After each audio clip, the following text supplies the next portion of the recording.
La noche del 13 de mayo de 2008, Brandon Swanson era como miles de otros universitarios que celebraban el fin del año escolar. Tenía 19 años y mucho potencial. Creció en el tranquilo pueblo de Marshall, Minnesota, y acababa de terminar un año de estudios sobre turbinas eólicas en Minnesota West Community. Esa noche, Brandon fue a 2 fiestas con sus amigos.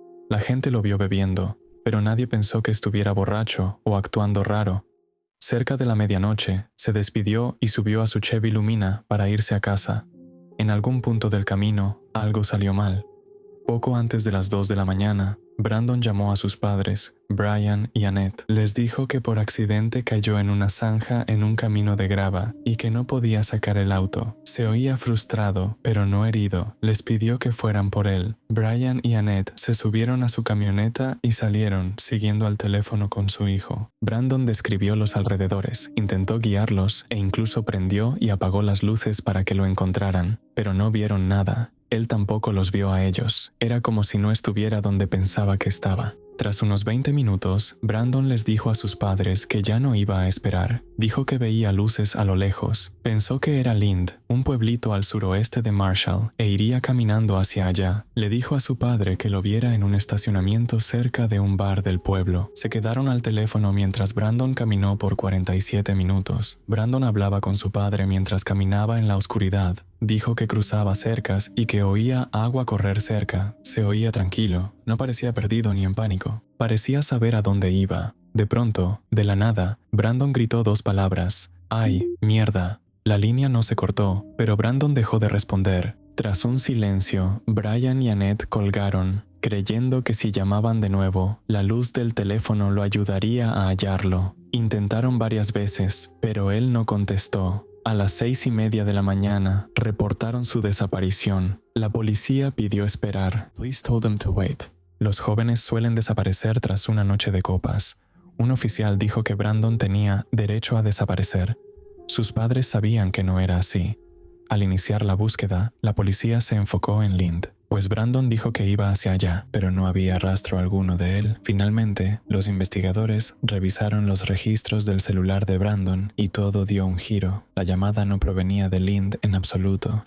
Había pasado por una antena cerca de Taunton, al noroeste de Marshall, a 25 millas de donde sus padres lo buscaban. Fue entonces cuando los oficiales hallaron el auto de Brandon. Estaba justo donde decían los registros, atorado a la orilla de un camino de terracería. Un lado colgaba de una pendiente lo suficiente para que las llantas no tuvieran agarre. Pero no había nada alrededor, ni huellas, ni rumbo que seguir. Trajeron perros. Un equipo rastreó un aroma por los campos, cruzando cercas y caminos de tierra. La ruta llevaba a una granja abandonada y luego seguía a lo largo de un río, coincidiendo con lo que Brandon había dicho por teléfono. Comentó a su padre que caminaba cerca del agua, saltando cercas y dirigiéndose hacia unas luces a lo lejos. Sin embargo, el rastro desapareció en el borde del río. Los equipos de búsqueda y rescate comenzaron a temer lo peor. Creyeron que Brandon cayó y se ahogó. El agua alcanzaba 10 pies de profundidad.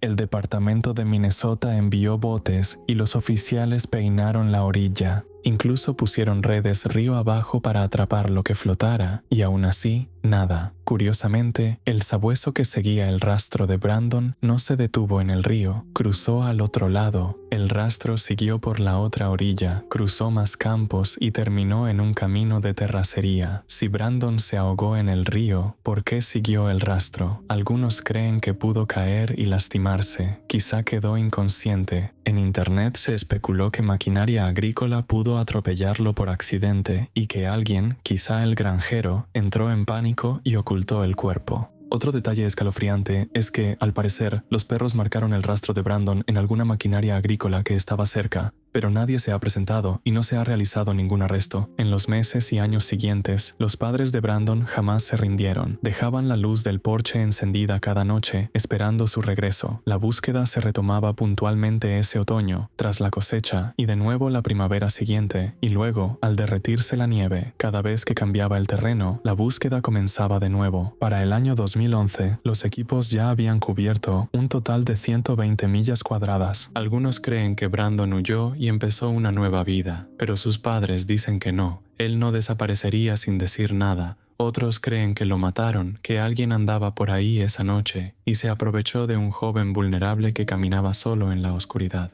Hasta el día de hoy, no hay pruebas claras en ninguna dirección. Annette Swanson nunca olvidó cómo la trató la policía cuando reportó la desaparición de su hijo. Le dijeron que él tenía derecho a desaparecer, pero ella sabía que no era así y luchó para que ninguna otra familia oyera esas palabras. Con su ayuda y la de Brian, se aprobó la Ley Brandon en Minnesota. Esta obliga a las autoridades a iniciar una investigación en cuanto se reporte a un adulto desaparecido. El 31 de diciembre del 2000, en un barrio residencial tranquilo de Tokio, descubrieron algo inimaginable. A las 10:40 de la mañana, Asako, una anciana que quería ver cómo estaba la familia de su hija, entró a su casa. Ahí encontró a su hija Yasuko, a su yerno Mikio y a sus dos hijos pequeños, Niina y Rei, sus cuerpos sin vida. Yasuko y Mikio habían sido apuñalados, al igual que su hija Nina, de 8 años. El más pequeño, Rei, de 6 años, fue estrangulado a manos desnudas. Las autoridades del Departamento de Policía de Tokio determinaron que los asesinatos ocurrieron entre las 11:30 de la noche del 30 de diciembre y las 12:05 de la madrugada del 31, un lapso de solo 35 minutos. Pero el asesino no se fue después de eso. Al contrario, se quedó en la casa por horas. Comió helado, bebió té de cebada y comió melón del refrigerador de la familia. Incluso llegó a usar el baño sin jalarle la cadena, navegó por internet en la computadora familiar y utilizó el botiquín de la casa para curarse las heridas que sufrió durante el ataque. Hasta se tomó una siesta en el sofá de la sala. La casa colindaba con el parque Soshigaya, una zona verde y tranquila detrás de la casa.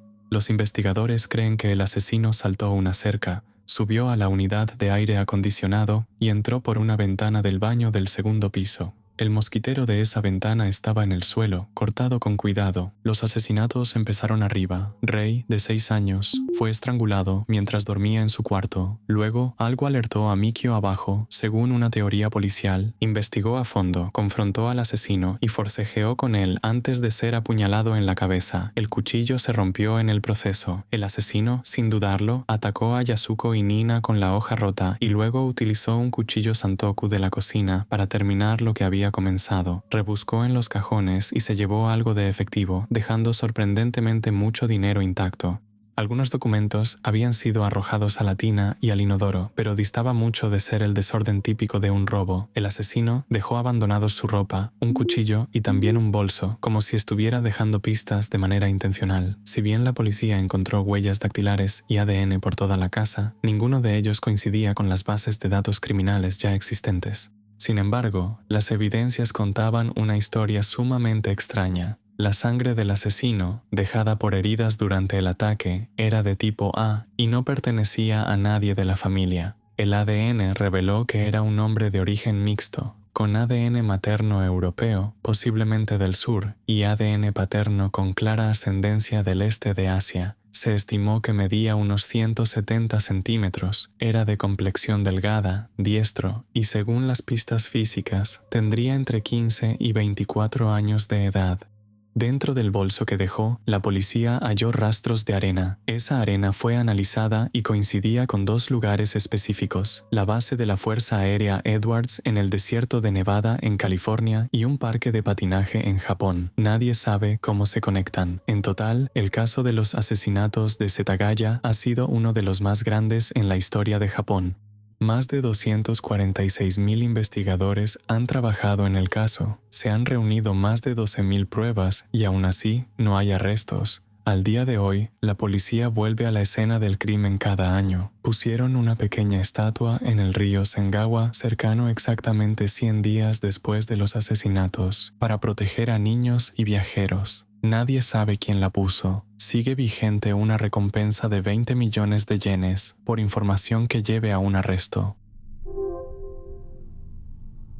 Corría el año 2014 cuando Derek y Maria Brodus finalmente compraron la casa de sus sueños en Westfield, Nueva Jersey. Aquella imponente propiedad de $1.3 millones representaba un nuevo comienzo, ubicada convenientemente cerca de donde Maria había crecido. Su gran deseo era criar a sus 3 hijos en lo que consideraban una de las ciudades más seguras de todo el país. Derek, vicepresidente de una aseguradora en Manhattan, acababa de cumplir 40 años al comprar la casa. 3 días después, Derek hacía unas remodelaciones y revisó el correo. Había un sobre blanco sin remitente, dirigido simplemente al, cito, nuevo dueño.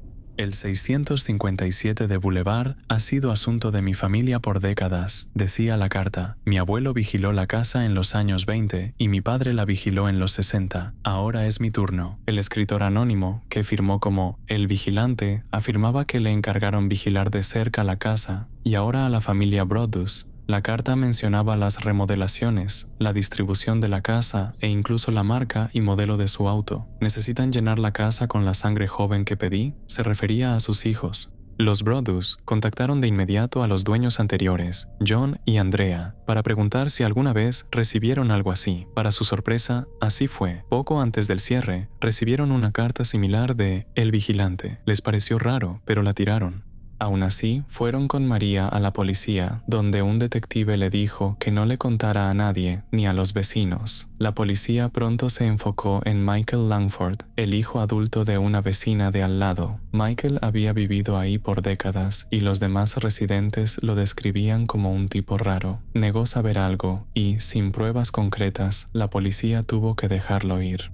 2 semanas después llegó una segunda carta. Esta vez, los detalles eran más alarmantes. El escritor mencionó a los hijos Brodus por nombre, describió a una de sus hijas como una artista talentosa y dijo que la vio dibujando en el porche cerrado. El vigilante preguntó, ¿ya encontraron lo que hay en las paredes? ¿Jugará la sangre joven en el sótano o les da miedo bajar solos? Los Brodus ya tenían mucho miedo de mudarse. Iniciaron su propia investigación contratando a un detective privado para vigilar el vecindario. Un exagente del FBI fue quien evaluó la amenaza recibida, notó el uso del lenguaje formal, los espacios dobles y el estilo particular del sobre, lo que sugería que el vigilante podría ser una persona de mayor edad. Además, el tono elocuente pero con errores de dedo frecuentes indicaba cierta inestabilidad en el remitente. Una tercera carta del acosador decía, ¿a dónde se han marchado todos? Se les extraña mucho. La familia, presa de terror absoluto, aún no se atrevía a mudarse. Para diciembre de 2014, la policía local ya había agotado todas sus pistas disponibles. Los Brodus, desesperados, decidieron poner la casa en venta y adquirieron otra propiedad en total secreto. Sin embargo, poco tiempo después, recibieron la última y perturbadora carta.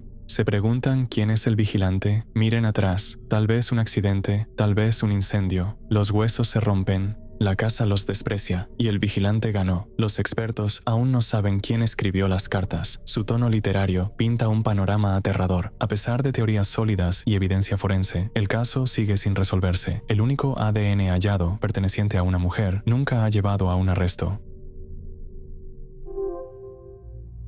Blair Adams era un hombre canadiense de 31 años, con un buen empleo, una familia que lo apoyaba y sin razón aparente para desaparecer de su vida, pero en el verano de 1996 parecía estar convencido de que alguien lo perseguía y en cuestión de pocos días acabaría muerto en un lugar extraño. Durante las semanas previas a su muerte, Blair comenzó a actuar de forma errática. Le dijo a su madre que la gente andaba inventando rumores sobre él, aunque no decía de qué trataban. Les confió a sus amigos que alguien intentaba matarlo. Incluso le advirtió a su novia sobre personas de su pasado, excolegas que recién habían regresado de Alemania. El 5 de julio de 1996, Blair vació su caja de seguridad, sacando miles de dólares en efectivo, oro, platino y joyas valiosas. También retiró casi todo el dinero de su cuenta bancaria. Luego, intentó huir del país. Su primer plan era entrar a los Estados Unidos por ferry, pero ese plan fue descartado rápidamente por oficiales de inmigración. Al llevar grandes sumas de efectivo sin explicación clara, Blair levantó sospechas, lo marcaron como posible traficante de drogas, y al descubrir sus condenas previas por posesión de drogas y agresión, le negaron la entrada. Así que Blair regresó a casa. Fue a su trabajo y renunció de repente. Recogió su último cheque y desapareció de nuevo. Para la madrugada del 9 de julio, atraparon a Blair intentando cruzar la frontera a pie. Lo detuvieron justo en la frontera, presentando rasguños en sus manos y piernas. Blair coincidía casi perfectamente con la descripción física de un sospechoso de robo de auto ocurrido cerca de ahí. Aunque el vehículo robado se encontraba estacionado muy cerca de ahí, Blair negó rotundamente cualquier participación en el delito. Al no tener pruebas sólidas en su contra, decidieron liberarlo. Ese mismo día, él decidió intentar algo completamente distinto. Rentó un Nissan Altima en el Aeropuerto Internacional de Vancouver y lo condujo cruzando la frontera de Estados Unidos hasta llegar a Seattle. Una vez que estuvo allá, Blair hizo otro movimiento, uno bastante inesperado. Ya en el aeropuerto de Seattle, compró un boleto de ida y vuelta con destino a Frankfurt, Alemania. Alguna vez había trabajado ahí en un proyecto para la constructora de su padrastro y también había salido con una mujer en Frankfurt. Pero esa mujer más tarde le dijo a la policía que no tenía la menor idea de que él fuera a venir y que no había tenido noticias suyas en absoluto. Cualquier cosa que estuviera planeando volvió a cambiar. Blair canceló el vuelo e intercambió su boleto de ida y vuelta por uno de solo ida a Washington, D.C. Cuando le preguntaron por qué, él dijo que la persona a la que iba a ver en Alemania se había enfermado. Aterrizó en el aeropuerto la mañana del 10 de julio. Ahí rentó otro auto, un Toyota Camry, y se dirigió al suroeste. En algún punto de la ruta 250 en Virginia, Blair chocó de reversa con otro vehículo. El accidente fue menor y el conductor dijo luego que Blair parecía ser una persona amable, pero que tenía mucha prisa. Esa noche, Blair había recorrido más de 500 millas desde D.C. hasta el condado de Knox, Tennessee. A las 5:30 de la tarde, llegó a una gasolinera diciendo que su llave no servía y no podía entrar a su auto. El servicio de reparación interestatal envió a Gerald Sapp a ayudar. Al llegar, no tardó en descubrir el problema. Blair intentaba usar la llave del Nissan de su renta anterior. No le quedaba al Toyota que manejaba ahora. Le pedí que buscara en sus bolsillos, recordó Sapp después. Le dije, si condujiste esta cosa hasta aquí, debes tener otra llave en tus bolsillos. Y se negó a buscarla. Sapp no creyó que Blair estuviera intoxicado, pero algo andaba mal. Aún así, mandó remolcar el auto de Blair y lo llevó a un hotel cercano. Ahí es donde Blair fue captado por las cámaras de seguridad, vagando por el vestíbulo por casi 40 minutos. Parecía ansioso. Eventualmente, rentó una habitación, pagando con un billete de $100. Pero cuando el recepcionista intentó darle su cambio, Blair se dio la vuelta y se fue. Nunca puso un pie en la habitación. A la mañana siguiente, 11 de julio, obreros de construcción del hotel cercano hallaron su cuerpo. Eran cerca de las 7:30 de la mañana cuando lo vieron en un estacionamiento tras el hotel que aún estaba en construcción. Blair estaba semidesnudo. Uno de sus zapatos estaba bajo su cabeza como almohada. Alrededor de su cuerpo había dinero esparcido, billetes estadounidenses, canadienses y alemanes sumando casi $4,000. Su cangurera fue hallada cerca. Dentro había lingotes de oro, joyas, monedas de oro y platino. La llave de su Toyota que faltaba también estaba en la bolsa. Nada parecía haber sido robado. Su pasaporte, identificación y tarjetas seguían ahí. Una autopsia reveló que Blair había sido golpeado. Tenía abrasiones y heridas defensivas, indicando que intentó defenderse. Presentaba una lesión en la cabeza consistente con un golpe de palanca o palo, pero el golpe fatal fue en el estómago. Algo, probablemente un objeto pesado, le provocó la ruptura de la pared abdominal. Su cuerpo mostraba signos de abuso sexual y en una de sus manos había un solo mechón de cabello largo, su única pista potencial sobre la identidad de su asesino. La policía publicó un retrato hablado basado en el testimonio de 2 testigos que vieron a Blair hablando con un hombre afuera de un Cracker Barrel cerca del hotel la noche antes de su muerte. Sin embargo, el hombre del retrato nunca fue identificado y, más de 2 décadas después, la policía de Knoxville admitió que nunca recibió una sola pista creíble sobre quién mató a Blair Adams o por qué. El 17 de agosto de 1966, 2 brasileños subieron a un autobús en su pequeño pueblo. Sus nombres eran Manuel Pereira, de 32 años, y Miguel José, de 34. Eran amigos cercanos, ambos técnicos en electrónica y casados. Dijeron que iban a Niterói, a unos 200 kilómetros, para recoger componentes electrónicos y buscar un Volkswagen usado. Llevaban consigo 2.3 millones de cruzeiros, lo cual era una suma de dinero bastante importante entonces. Al preguntarles por qué no compraban el auto localmente, Miguel respondió crípticamente que esa no era la única razón del viaje y que daría explicaciones después. Algo relacionado con el espiritismo, pero nunca regresarían. Un amigo de ellos, llamado Elcio, quien más tarde sería brevemente sospechoso, dijo que los había acompañado a la estación de autobuses esa mañana. Lo curioso es que él estaba convencido de que se dirigían a São Paulo y no a Niterói. Dijo que los 2 amigos insistieron mucho en que no los acompañara hasta el andén. Esa tarde, como a las 2:30, llegaron a Niterói. Los hombres visitaron una tienda de electrónica conocida. Ya habían estado ahí antes, pero no compraron nada. Testigos dijeron después que los vieron en una tienda de ropa comprando impermeables idénticos. Luego, como a las 4:35 de la tarde, los vieron en un bar. Miguel compró una botella de agua mineral con magnesio. Según la empleada, él parecía inusualmente nervioso, mirando su reloj constantemente, como si tuviera prisa por llegar a algún lado. Aún así pagó, llevándose la botella y el recibo del depósito. Al atardecer, los dos hombres se habían ido. Según Raulino de Matos, un guardia de seguridad local, los vio más tarde ese día en la base de una colina escarpada cerca de Niterói. Dijo que los bajaron de un jeep conducido por un hombre rubio y que iba acompañado por 1 o 2 hombres más, sin identificar. Luego, Manuel y Miguel comenzaron a caminar cuesta arriba por la colina. A la mañana siguiente, un niño llamado Paulo encontró 2 cuerpos tendidos en la ladera de la colina, pero cuando intentó avisar a la patrulla de policía, simplemente lo ignoraron.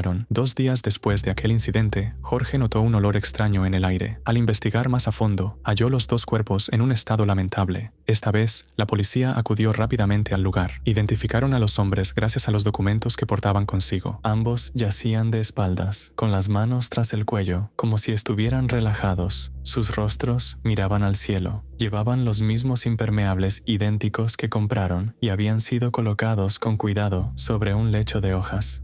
Pero el detalle inquietante que marcó este caso fue que ambos tenían una máscara de plomo sobre el rostro, como un visor casero grueso, del tipo que usarías para proteger tus ojos de una luz intensa. Las máscaras estaban puestas claramente al momento de morir, y justo junto a ellos, los investigadores hallaron varios objetos extraños: una botella de la misma agua mineral que compraron, un paquete de 2 servilletas húmedas, un pañuelo con las iniciales MAS, unos lentes de sol con un anillo envuelto en una pata y un bloque de concreto rectangular. No había señales de lucha ni causa de muerte clara. También se hallaron cerca 3 hojas de papel. Tenía una lista de piezas electrónicas y una ecuación matemática. La otra decía: lunes, una tableta en la mañana en ayunas; martes, una tableta después de comer; miércoles, una tableta antes de dormir. Luego, la nota final: a las 16:30, estar en el lugar acordado; a las 18:30, tragar la cápsula; tras el efecto, proteger los metales y esperar la señal de la máscara. Pese a los mejores esfuerzos policiales, nunca se determinó la causa de muerte. Los cuerpos ya se estaban descomponiendo cuando los hallaron y no se pudo hacer toxicología. Las morgues locales estaban llenas y no había cámaras frías para preservarlos para un nuevo análisis.